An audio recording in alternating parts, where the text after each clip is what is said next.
Grand Rising, well, whatever part of the day you're watching this. So this is a different type of video for me, but I felt very pushed and guided to do it, so I'm going to do it. I'm going to start off with my spirit renewal because I'm not going to lie to you. I need the grounding. I feel a bit anxious, so I'm going to be rooted in self-compassion through this because it's vulnerability, but it's needed. And here I am walking this earth with you beautiful people who are watching this to remind you that healing is possible and how amazing you are and how important you are and how you should show yourself so much love and devotion through self-care and through self-touch and self-admiration. It's important. So, my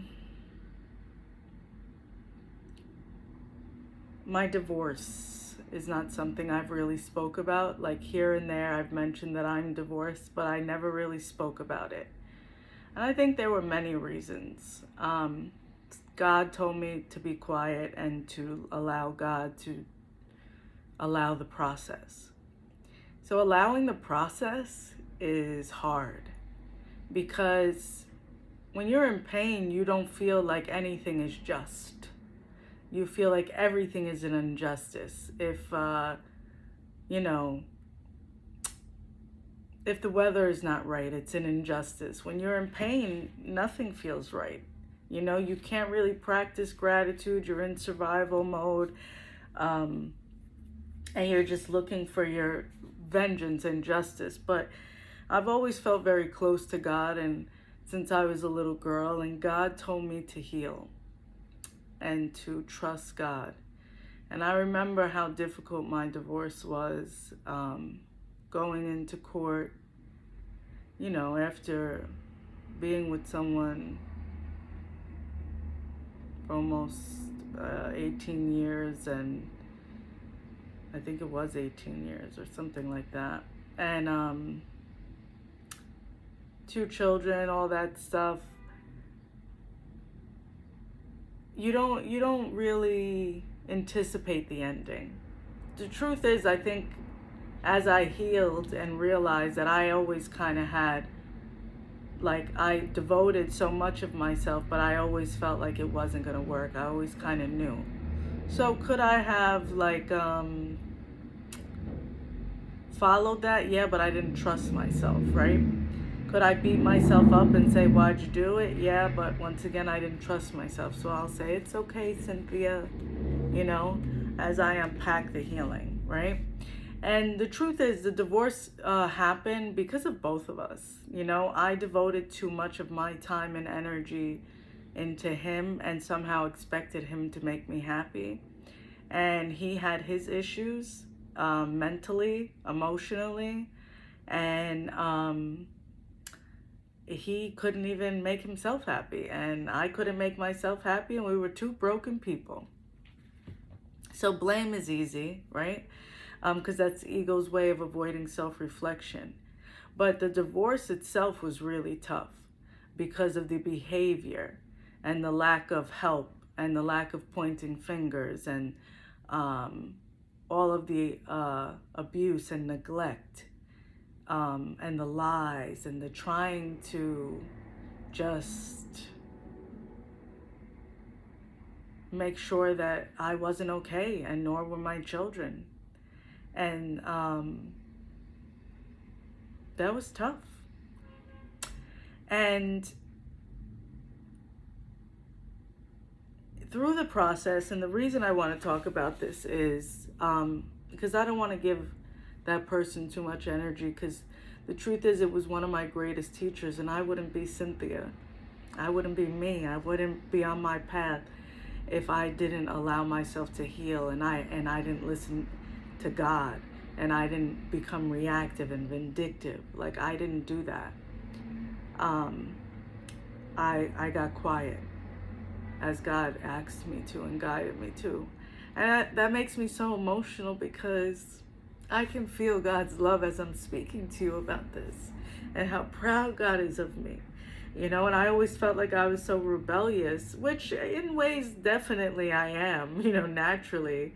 Taurus sun, Sag moon, Aries Mercury, Leo rising, you know, who's gonna check me?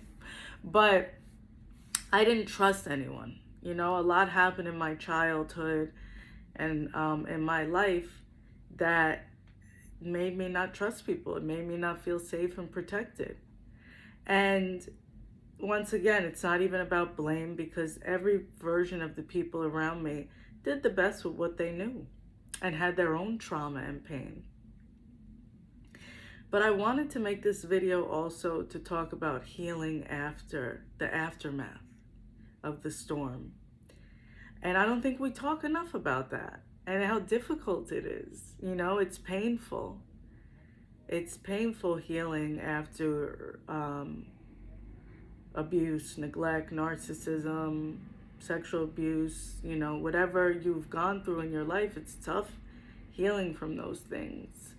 And sometimes we don't even realize it's happening, right?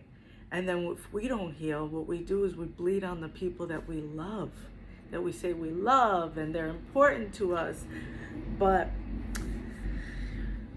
you know, we have to be important as the main character, as the person in our life. And we have to have such deep self-devotion in order to extend the olive branch, in order to help them heal. You know, when you're just putting all of this energy out to everyone else, you're depleting you, you know? And I was a big people pleaser, and I depleted myself a lot, and I was mad at everyone, you know, because accountability wasn't my friend, because I was in pain and I couldn't see my own shit because I got used to my own shit. So, you know, the unraveling of healing is horrific, exhilarating, freeing, awful, emotional, hell, heaven, it's everything, you know? And I wanted to mention, like, my children.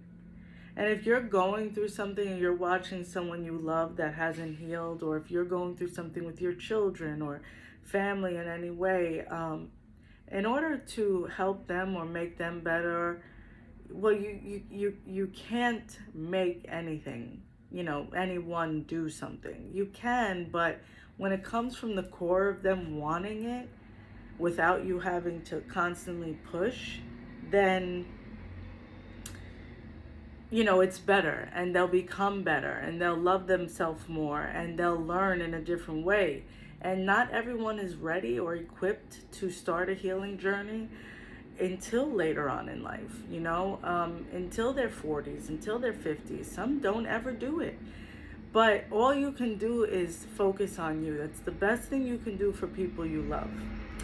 And learning to love me, learning to work on me, learning to heal me, learning to allow the anger and the rage, but also embrace the healing and allow the pain and the feelings was so hard, and still sometimes, you know.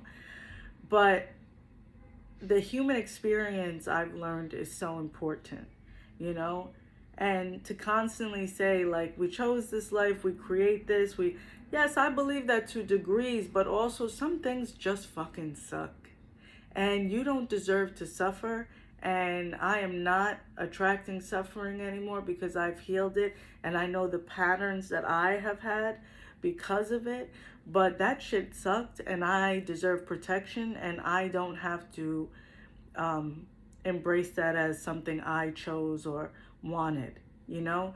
Like, do what works for you. But also, you know, I find that being gentle with yourself through the process is everything.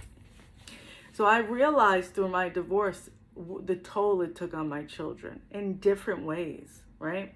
My oldest was with us, you know, like forever. And my little one, she was about 4 when we separated, or 3 or 4 or something like that.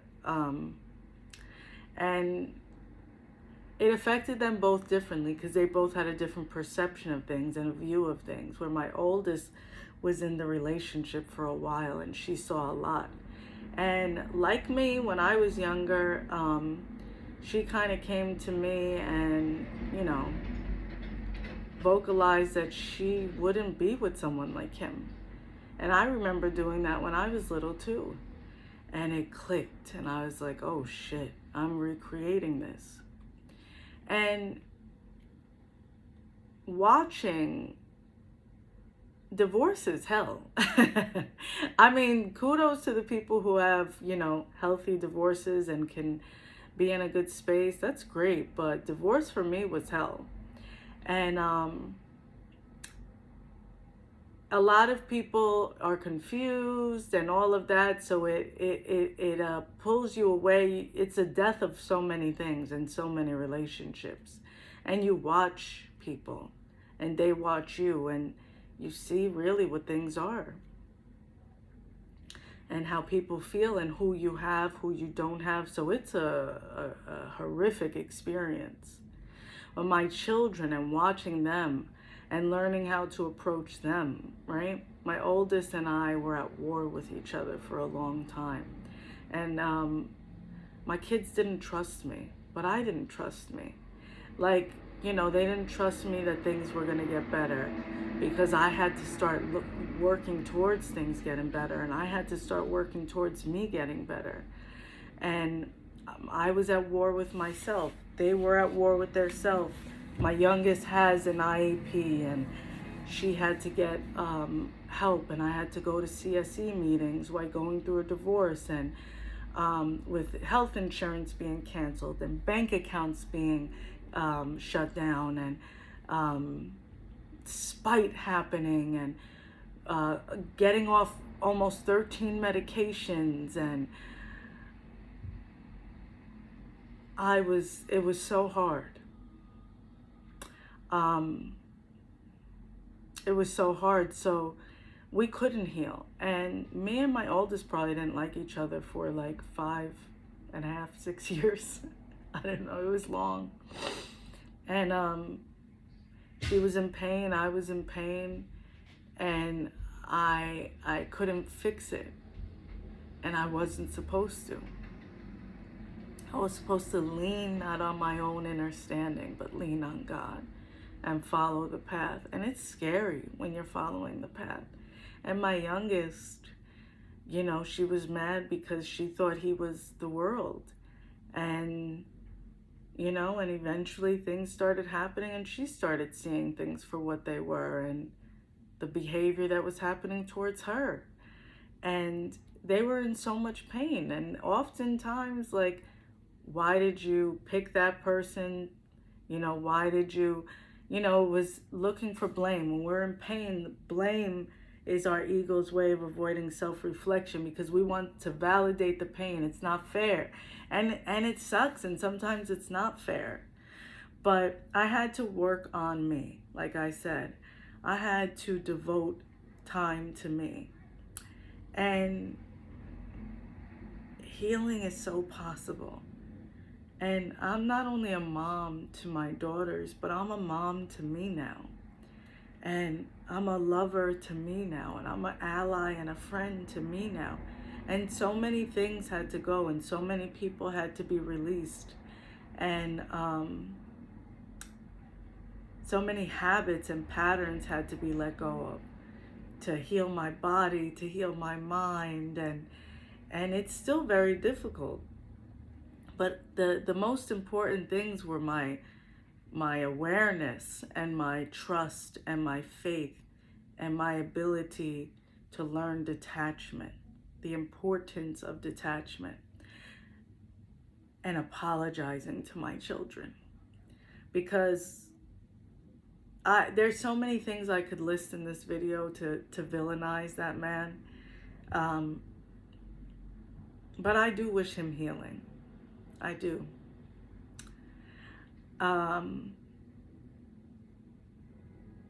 My children deserved an apology, and I deserved an apology. And my oldest didn't even realize that she was mad at me, because I said to her, like, oh, like you need to acknowledge when my gift started growing and spirit started talking to me. I was like, you need to acknowledge your pain, and your pain with me. And she looked at me like really detached and confused, and she was so hurt and angry. And she was like, she started crying, and I said, I know it hurts and it sucks, and I'm so sorry. Because when I was really sick, I was on a lot of medication. And the doctors kept giving me medicine, pharmaceutical medicine, not like, you got to heal, you got to get away from people. They don't know, they know what they're taught. They know Western medicine, they know prescriptions, they know this. But there's something deeper that can happen. I was diagnosed with fibromyalgia. I had 3 spinal surgeries. Like, I had so much going on. And I could barely take care of myself. And I was dying. And I was fucking on a bunch of prescriptions. So I was half asleep all the time. I wasn't able to be aware. And people treated me different. It was like almost like I was an addict, instead of being like, the doctors are giving this and all that. People treated me different. And I was chemically dependent on the medicine because I was taking it all the time. But me and my research is what got me off of all those medicines. And me following my soul. And me following my path. And me embracing my spirit. And me digging in my shadow. And me screaming and crying and allowing the anguish and allowing the freedom and allowing the light. It was me who had to face all of this. You are so capable of healing. You are so capable of healing the relationship with your children. You are so capable of healing the relationship with your loved ones.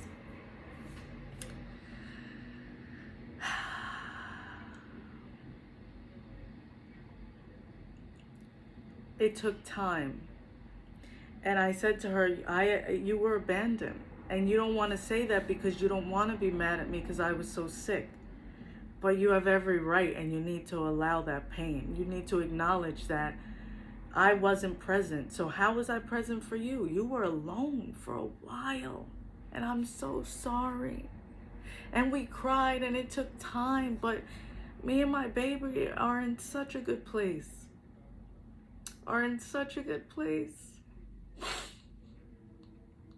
And we love each other, and we listen, and my children listen to me, and they trust me because I trust me. And my youngest, how I've held her hand and she's held my hand, and she was so angry for a while, and they teach me and I teach them.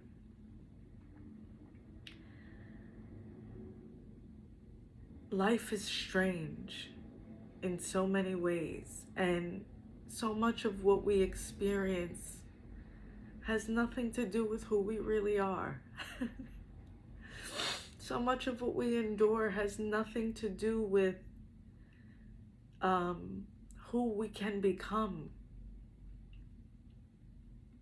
Last year I had cancer. I went to the hospital and sat in the emergency room for 7 hours. And I just kept hearing Spirit say, all is well, all is well. And the doctor, ironically, the doctor's name was Dr. Moses. And he was so nice, and the nurse was so nice, and it was 2 men. And I have a lot of trust issues with men from a lot I've been with. And they were so kind to me. And I was basically, it was 10 pounds. And I had to get an emergency surgery, and they looked defeated, telling me. And I had to get my stomach sliced down. It's up and it's all the way down. And I had to have a full hysterectomy. And I couldn't stand for 2 months, and I was in such a dark place. I didn't even want to continue. I wanted it all to end. And here I am. Here I am. And I don't even know what direction this video is going in, but I felt called to sit with you. I felt called to speak to you. I felt called to whoever's supposed to see this video is supposed to see it. It's gonna get better. And healing is hard. And unpacking the layers of why I'm like this, why it's confused, and why this is happening. And most of us are like scared dogs. You see dogs and animals that were abused and how they try to attack, and they need time to learn to trust again because they think everything's against them. I felt like that for so long. I felt like everything was against me for so long, and it was me who was against me because I was in pain. And I had to learn to be gentle with myself and to be kind to myself again. And learn me, and not learn the religion I was given, the name, the words, the trauma, to learn me, to learn to forgive me, to learn to forgive others. And forgiveness doesn't mean allowing people in your life. Sometimes forgiveness means goodbye and finding the good in goodbye. I hope this video reaches who it's supposed to. I hope you know that you are so loved and that you aren't alone and that God loves you so much, and that what's happening is going to give birth, and to remember that we are in the womb, and the darkest parts of the womb is dark. We see no light, you know. We're in dark, and we're a seed, and we're from the man, and in the woman's womb we grow, and we're growing, and the plant, you know, the seed goes in the ground, and it's dark, and it grows, and we grow in the dark. But healing is possible. And please let me know in the comments if you want to hear me talk about anything else, or with my body, or with my story that would help you, because I want you to heal. And I wish every person that inflicted pain upon me knowingly and unknowingly healing. And I wish forgiveness on them and forgiveness on myself. And inner peace is possible.